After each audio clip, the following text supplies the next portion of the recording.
What's good, y'all? What's up, Steam Team? What's going down? On time. We on time this week.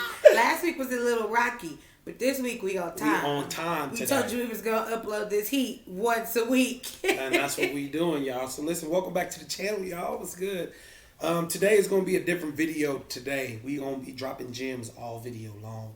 So y'all get y'all notes. Everybody is always asking us how you move out of state and what's the Well, I think the biggest thing is people are always asking us the same repetitive questions. Right. Because what's actually holding them back from leaving is fear. Right. And so now we're going to address some, I think this is six ways that you know, all right, it's time to go. It's time to skedaddle, fam. Can you have a skedaddle? Oh my God. It's time On one story time, I have to tell y'all. We have to tell you about how he started using this word. Because the shit is hilarious. It is. So, yeah, y'all. So, we decided, let's just go ahead and make a video. Let's compile a list of what we feel like were signs that we experienced when it was time for us to go. And so, we just put a list together. So, for y'all who don't know, who think that, so I was talking to one of our followers who really became a friend, one of our YouTube followers who really became, him and his wife become like a friend. And he was like, you guys, y'all got nuts. Like, it takes nuts to move a family across the country in a travel trailer, so on and so forth. And it was funny that he said it to me because when we got ready to leave and we told my grandma how we was going to do it, she said the same thing. Yeah. She was like, y'all got nuts. Well. And so I think it's so funny when people say that to us because I think the reason why we was so like ballsy when it was time to leave was because we had been wanting to leave for so long and we had experienced so much bullshit because we didn't leave really when I felt like it was our window to leave. To leave, yeah. So this list is all about how you know like it's your window. Pretty much. Now, quick disclaimer, I ain't God, I'm not the universe, I ain't your ancestors, I ain't your spirit guide. I ain't, who the people that, or the psychic? I'm not the psychic, I ain't none of that. 1-800 call the hotline. I'm speaking from our experience, okay? Yes. Before we do all of that though, listen, if y'all really like our content, please make sure y'all hit that subscribe button down below, turn on that notification bell so that way y'all don't miss a video. This heat once a week, y'all don't miss that. You know what I'm saying? So every time we upload, y'all be the first to get it. You know what I'm saying? Awesome. Be sure to follow us at Instagram.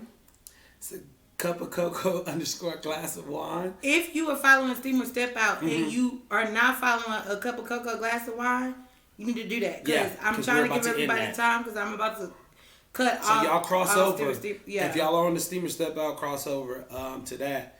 But without further ado, man. Wait. If you want to talk to us. Oh, that's right. You can now book a call with us. Hit the link below to book a call with us. Lots of people hit me up like, you used to talk to us all the time. Why are you now charging? Why we got to book a call? Sis, bro, I love you, but a sis out here working, like trying to grind.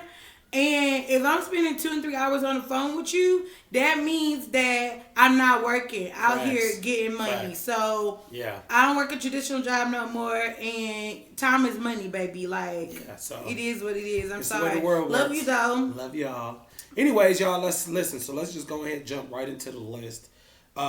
These are 6 signs that we've experienced, I guess, to know when you are supposed to move out of state. Or just move, period. Don't have to be out of state. But definitely changing your current situation. I definitely feel yeah. Like she said, don't miss your window.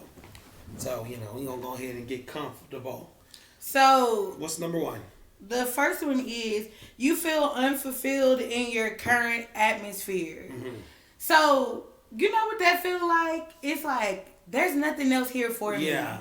That's what the feeling is. Such a bland feeling. I feel like it's like emptiness. I feel like it's like just nothing there. Like you just going through the changes. Through the motions. Yeah, changes or motions. Yeah, I feel like, and I think we had experienced this very early on when we moved. I mean, when we got married, before we actually moved out of state, we had experienced this very early on.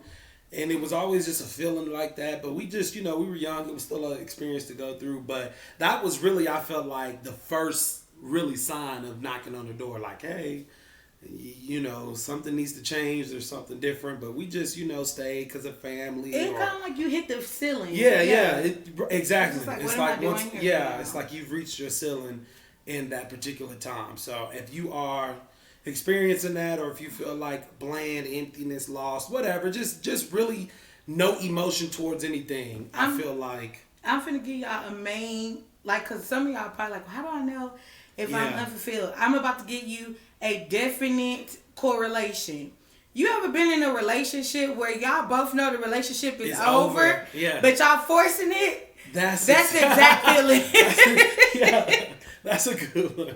That's how I started feeling about Houston. Feeling, yeah. I started feeling like with Houston, like, baby, I love you, but this is over. This is a wrap. Like, it's done. We have to move on. We gotta move on because we holding each other back. That's a funny inside joke too. So, yes. So, if you are feeling unfulfilled, that could be a sign that it's time to change the scenery up. All right. Number 2. You're hunted by bad memories. This was a big one for me. Definitely.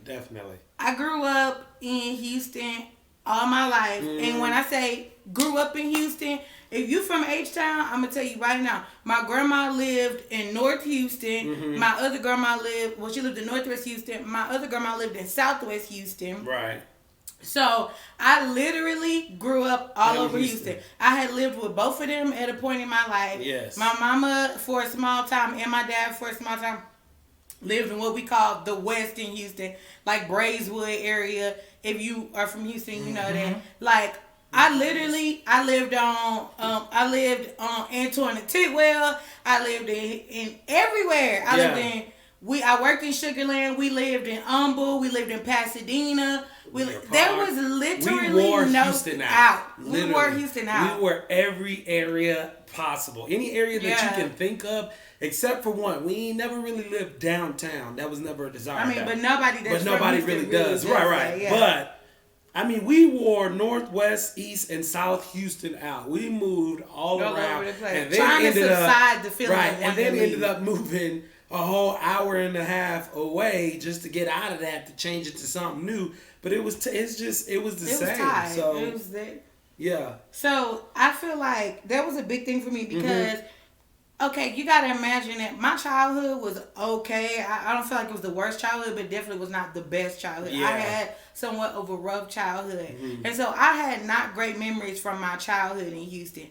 Then whenever we got together, it was the same thing. And really, go through stuff. So what's so crazy about he and I is the whole time that we didn't know each other, we was really kind of in very close proximity of each other. Yeah. We'll do y'all story time because a lot of people been asking how we met and all of that. But anyways, so he kind of had the same feeling as me. Yeah. But what really did it for me was the traumatic experience of my mom dying. When my mom died, I was done. That's when I felt like at that point, I knew that the light bulb came on at that point. That was 2016. After that, I felt like we really started to get really serious about moving out. Like, I think at that point... Definitely leaving Houston. I think at that point, we really started to set the plan in motion at that point for us to end up where we are now. We've done a lot of stuff over that, but that was definitely like the pillar. You can always know, like, the pillars in your lifetime if you look, back over a timeline when important things have happened. That was one of those where I look back and was like, that's that time where I think it just clicked. And then after that, it was a totally different mindset between us two. And I'm going to tell you something else. Where my mom died, when we moved to Shelley, then we moved to Deer Park. No, before we moved to Deer Park, we was in Humble, but 1960. On 1960. Yeah, 45. I actually had got a job to move to Colorado Springs, we did not take but we got scared, and I truly believe there was our window because from 2016 to 2019, we paid the universe, God, and everybody whooped our ass. Everybody, because we really should have left, but we let fear hold us back. Yeah, and we went through so much bullshit just because we was too scared to go where we needed to be. And that's a whole nother subject for a whole other thing. But I truly believe, like, in each season you have a blessed place. And Houston was not a blessed place no more. We just, We definitely missed our window. So again, don't miss your window. Yeah, that was okay. Number 3. Number 3. This one was a big one for me too. You have an undeniable feeling inside of you that you belong somewhere else. What your grandma used to tell you, go with your gut. Like, that's the truth. That's another one where it was like, man, it's something it's this tugging. Yeah, I literally told him on the phone one day. She did. It's literally this like tugging in you to like physical tugging. Like, you know, you being tugged. Like, you know, you ever play tug of war, you know, like when you are losing, how that feels. That's exactly the feeling of that. I remember. I'm telling y'all, it's that surreal. We had relocated to Beaumont, and I believe that Beaumont was our blessed place in that season. I know that it was our blessed place in that season. Definitely God. Because whatever happened from 2016 to 2019, God cleared that up in literally 2018. 2018. Because that's when we moved to Beaumont. Yeah, God cleared that up in a year. So 2 years of just straight BS, God like. And really, I wouldn't even count the full year because really in like 6 or 7 months, because remember we still had a couple more months before we moved, but those couple months was a blur because you were training and then we were packing to move here. So really, God like less than that. I mean, in like 8 months, that's it was another just like, story time for another place. Yeah, definitely. I ain't never seen. I mean, okay, people always talk about miracles that happen in their life. That's one. It's like I can't believe, man. I'm not a super religious person, but I will always believe in God. I consider myself to be a spiritual eclectic, but I definitely 100% believe in God. Yeah. And I know He has walked with me throughout this life. And you ever heard somebody talk about miracle? That was some stuff that I felt like was impossible. Like, definitely. God turned that thing around like it was day and night. So quick. It really was. It happened exactly like how she's saying. So I remember. I'm sorry, babe. Go ahead. No. I was saying that's exactly how it really was. Like, I remember. Do you remember that day when I was just like, y'all? I had got this is a whole nother story time for another day. Ladies, if y'all want to hear this story time, let me know. But I had gotten to such a dark place. I was literally depressed. Like literally, like to the point that I just could not come out of it. Like, I'm getting teary-eyed talking about it right now because just the thought of how bad it was during that time, I was like really emotionally low, and it was bad because y'all see us on camera. That's really how we are, and he really is my best friend. And he couldn't help me get out of it. Yeah, I was just like, man, it was a dark ass time. In my life. Definitely, and I think I was probably struggling from a little bit of postpartum depression because I had just had Eden. But I remember it was months on where I was every single day. I can't remember a period in those couple of months where I didn't cry every single day. Yeah. So one day I called him on the phone and I was at work and I was on lunch and it was like I had got so depressed that I didn't give a fuck about nothing. Like I didn't care if I got fired. I was taking 2-hour lunches. She was just going hard. Like, so I called him on the phone and I was just like low key sobbing. And he like trying to understand, you know, like, cause it's like one of the times when you upset, you just kind of throwing something out, right? And so he trying to understand what I'm saying. So, you know, when you distraught, you can't really articulate correctly. So I had to kind of get it all the way down. And I basically told him in a conversation, my words verbatim was like, I literally feel like we missing something by being here. Yeah, literally. And it was not a lie. It wasn't. So, I mean, again, it's you all know. I'm telling y'all are no. I talked to a really good friend of mine. Sorry, the computer had like glitched, so I stopped. So sorry, but like I talked to a really good friend of ours now that we've met through YouTube, and he's in that same place. He's like, man, this is I know ain't nothing really out here. Like, this is really not our place. And I was just, conversating with him. And the same thing is like, y'all know it's that feeling inside. It don't have to be explained. But, yeah, fear trumps a lot. It does a lot. So, please, like, take this video and, like, really, really, really dive into it. Assess yourself because I'm telling y'all, there's so much more out there, and if you know that this is not the place, if you've reached your ceiling, then why are you doing it to yourself? Right? Why put yourself through that? Your family, and just do it. I'm telling y'all, it's one of the most It is one of the most fearful things. I won't say that I wasn't scared doing it, but I had so much confidence in what was really on that other side because I'm like, I've already done where I came from. I've already done shit everything, us. right? Yeah. So I've already done everything. There is no going back because it's nothing left. So once that fuels you, I'm telling you, once you get to where you go and you like, it's a whole different experience. Yes, so definitely. like do that. You know. Okay, 4.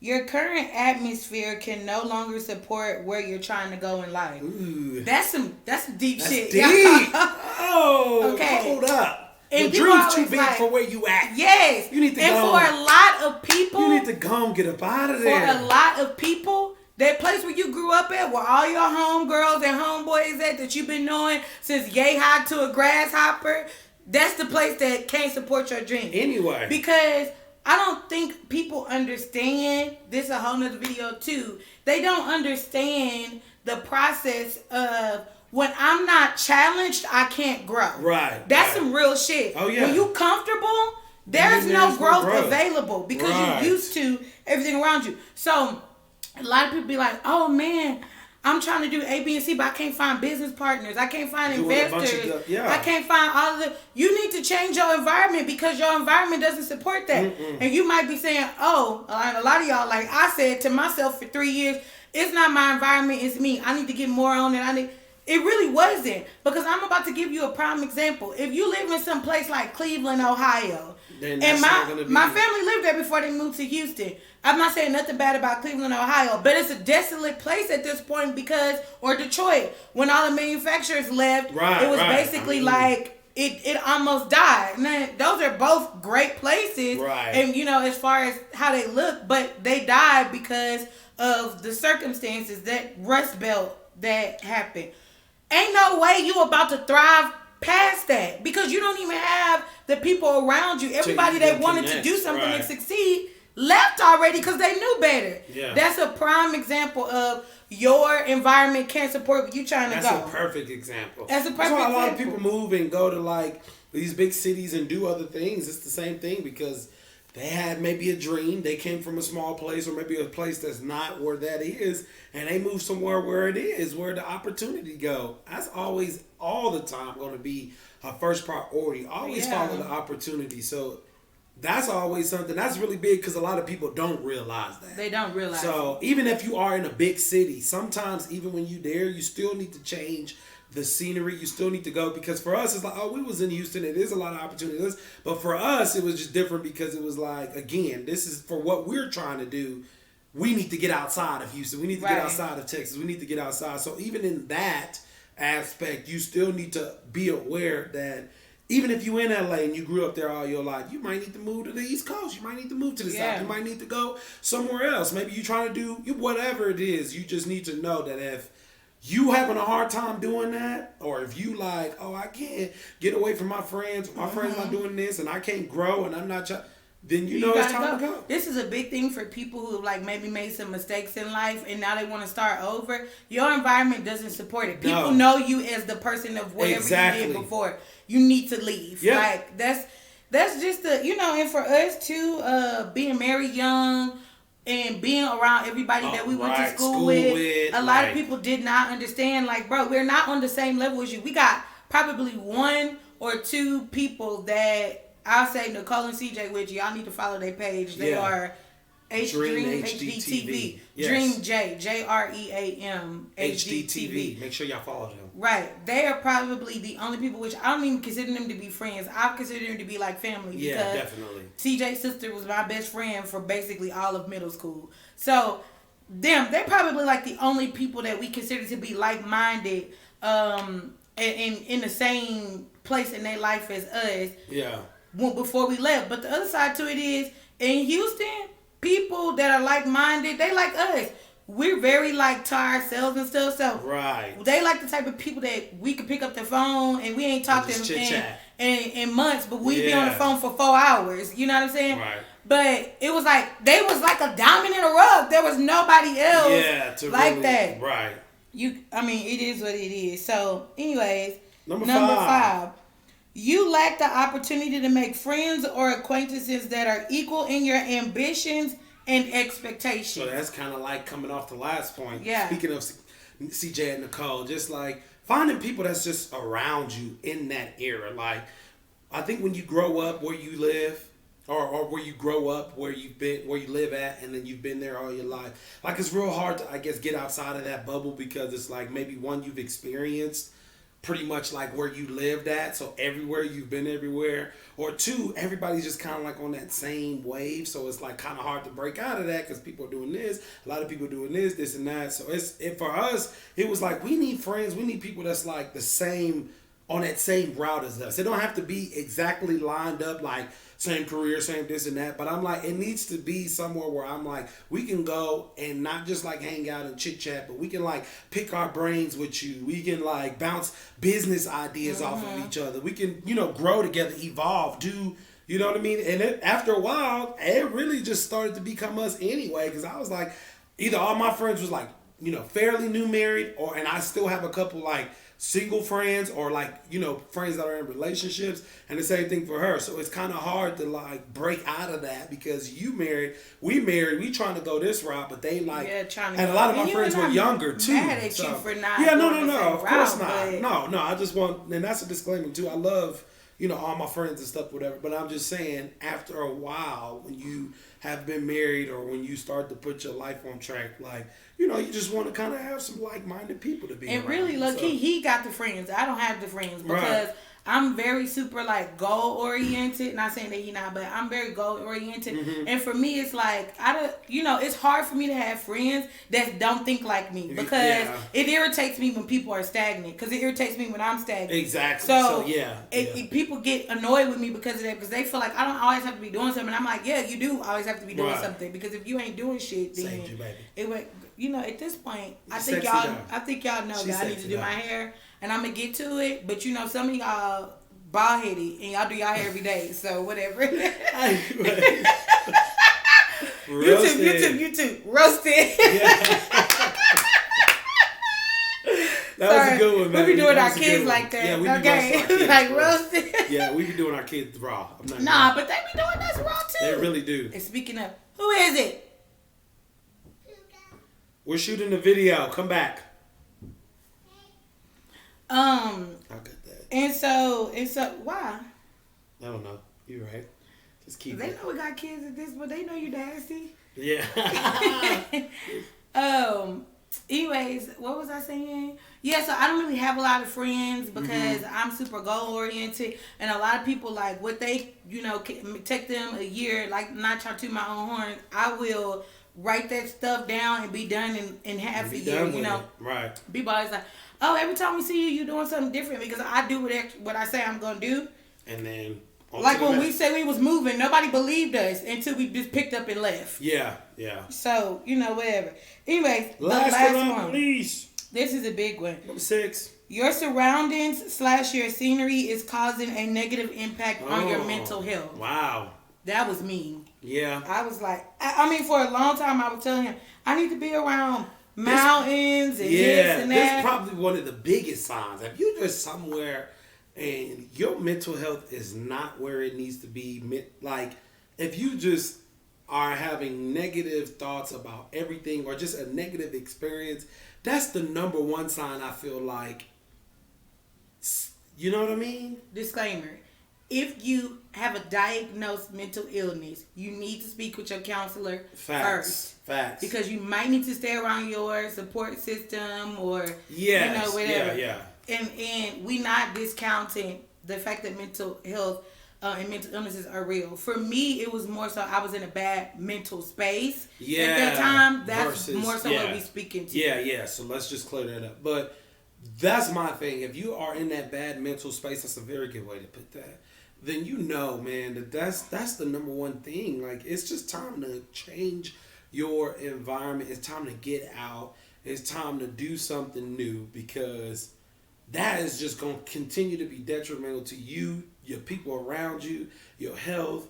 I mean, it's just gonna keep driving it down and down and down and down. It kept going. It became a vicious cycle. It became for me. a cycle. So it's like I'm depressed because I'm here, but I'm depressed about everything else. Right. Because I'm already depressed because I'm here. You ever seen that the Rye commercial? Was it the Rye? Yeah. I don't know if it was the Rye, but it was an old commercial. It was like, I can't get a job because I can't go to school. I can't go to school because I can't get a job. I can't get, and it was just like a circle. So that's exactly what that is. Yeah. I mean, and it's hard to break out of that, but that's really like one of the telltale signs